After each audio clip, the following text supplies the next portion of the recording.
Okay, I started the install of my western brackets and wiring onto Dad's 2004 Chevy Silverado here. Everything should pretty much swap over. I should have the same frame, same wiring. Should have no troubles. There's the mount.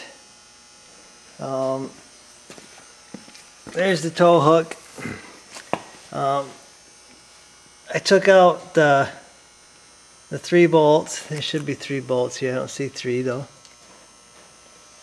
But took out the 3 bolts that hold the tow hook in, because them are the mounting points you're going to use to mount this up.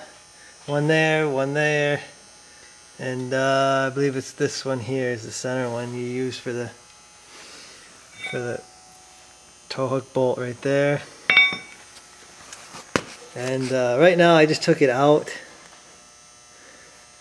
You're going to need a 9/16 bolt for the rear part of the mount that goes under goes to the cross member.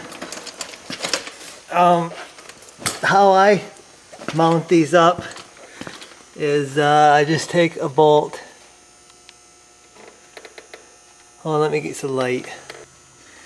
Okay, so how I mount these up is I just stick a bolt in there. I take the tow hook out, stick a bolt in there to hold that frame up there, and then I'm going to put the rear bolt in right there. It goes to the cross member. Then once that one's in, I am going to put the tow hook back in and put the bolts into the tow hook. You can't reuse the factory bolts because you can see there's hardly anything sticking out there. So you do need to go get new bolts, new longer bolts. They are metric. I'm not sure what they are. They're 12mm maybe. Anyway, when you get yours out, you gotta get new longer ones, because I wouldn't trust putting that short of a one in. I used the longer ones that I had in my truck for the new Snow Dog mount, so that's why actually I took all the bolts that I used, so that's why I gotta get new ones for Dad's truck. But it's not hard. It looks like I'm not gonna have to even cut his air dam.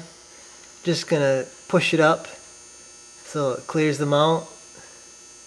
So that saves me some work. Oh, another thing you're gonna have to do is you have to trim the skid plate, that plastic skid plate under there.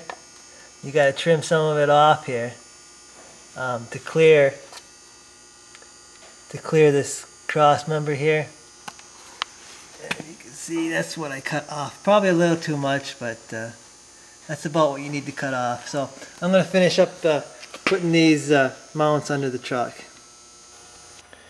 Okay, here are the new bolts you're going to need to bolt the mount on. These are the original bolts that went into the tow hooks. And because you're adding the mount, you need probably 1.25 inches would do, but all the store had was 1.5 inches. So you need 6 of those to bolt the mount on.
Okay, the mounts are on.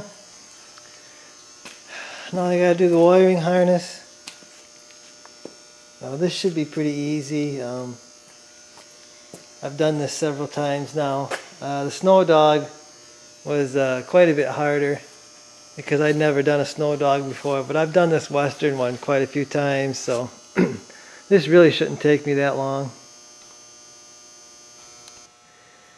Okay, I got the front end apart. I've got my plug-ins run. Got the harness for the passenger side, harness for the driver's side.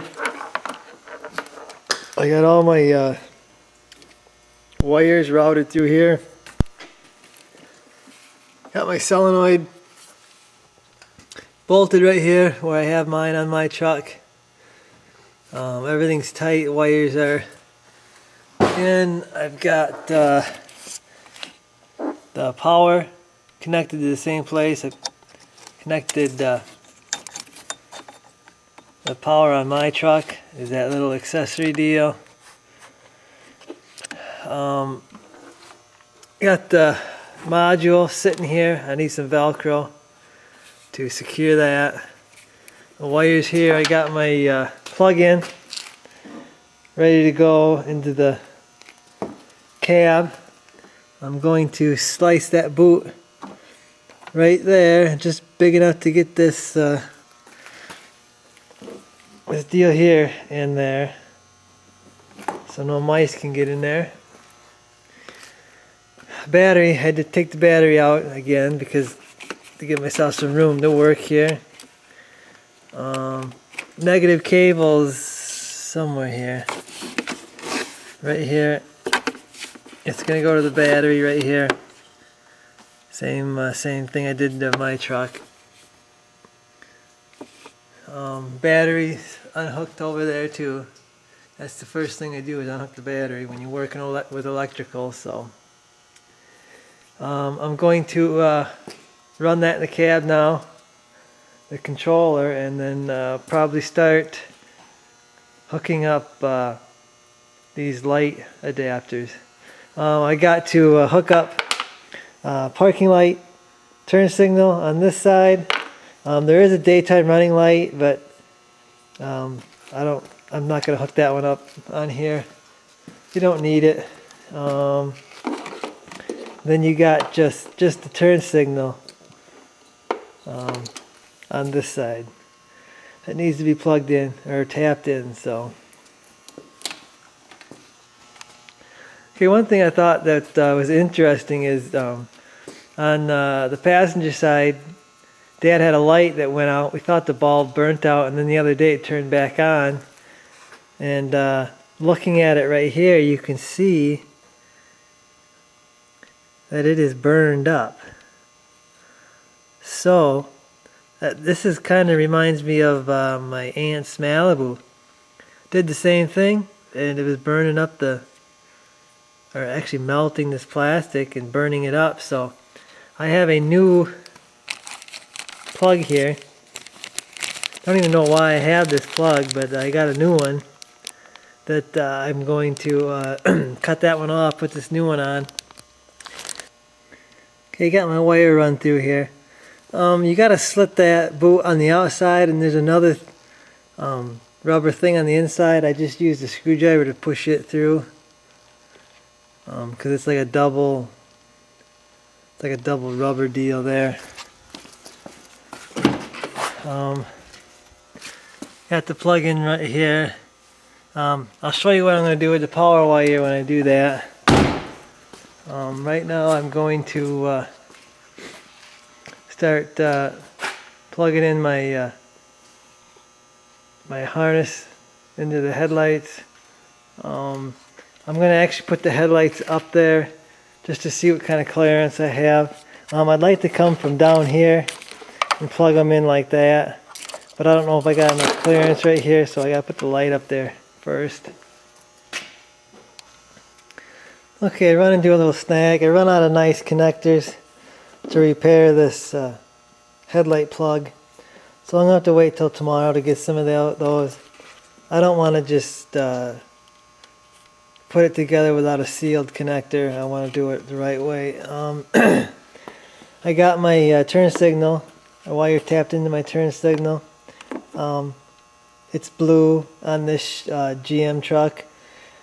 How do I know that? Well, this is the turn signal bulb, and the black, well, you know the black is ground, and brown, you know that's the parking light. So the only other one left would be the turn signal. So that's the one I tapped into. Same thing over on the other side. I tapped into the light blue, which is the turn signal, and then you got brown, which is parking. Brown's always parking usually, and then you got black, which is ground. So, okay, one last thing before I give her up for the night. I'm gonna modify my negative cable to be able to take this negative cable for the plow. Here's the original bolt, and then I cut a little plastic retainer that holds that in. And what I did is I just took a bolt and then threaded a nut all the way on it. Then I took a bigger nut, drilled it out so this would fit in there. So it gives enough space here so this other wire can fit on there. And that's what I did with my other truck, and it worked real good. Never had any trouble with it. So that's what I'm going to do for Dad's here. So okay, got everything buttoned back up. Plug sticking out of the grill there. Batteries back in. Harness is all run. I got to wire tie this up. Some industrial grade Velcro holding this module on here. The other battery hooked up. Only one thing left, and that's to find a switched power source in the cab for the controller. But I can go and hook the plow up and give this a test. Tested the headlights right now on the truck, and they are working without the plow on, so that's a good sign usually. The end of the dash, your Dad's truck. A little bit different situation down here than my truck. I'm going to go with one of these two pins right here. Both of them are switched power, so I guess it don't matter which one, but that's what I'm going to go with.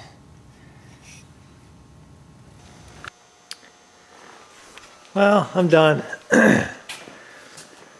I am 99.9% sure that this is going to work. Gonna go get the plow right now. Well, I gotta back the truck out and then bring the plow in and give her a test.